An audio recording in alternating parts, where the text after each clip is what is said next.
With all the stress that we face every day, taking care of children, our work, getting up early in the morning, responsibility of bills, the list goes on. But the bottom line is we become anxious, we become tense and stressed, and that sympathetic nervous system starts to kick up.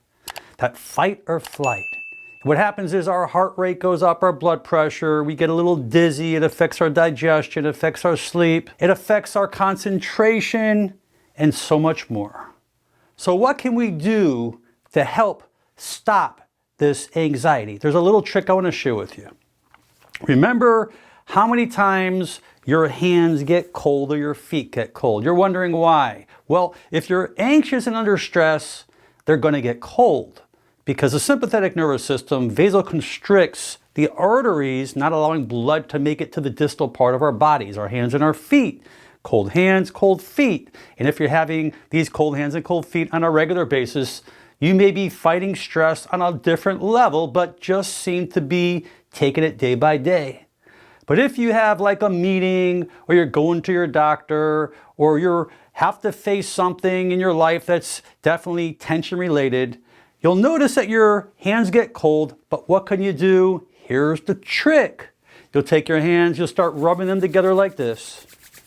And as you rub them together, they start to warm up. But hold on.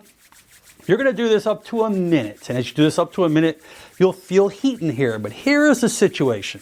And as we're rubbing our hands together, we're sending these afferent messages up the arm, into the shoulder, to the spine, back up to the brain.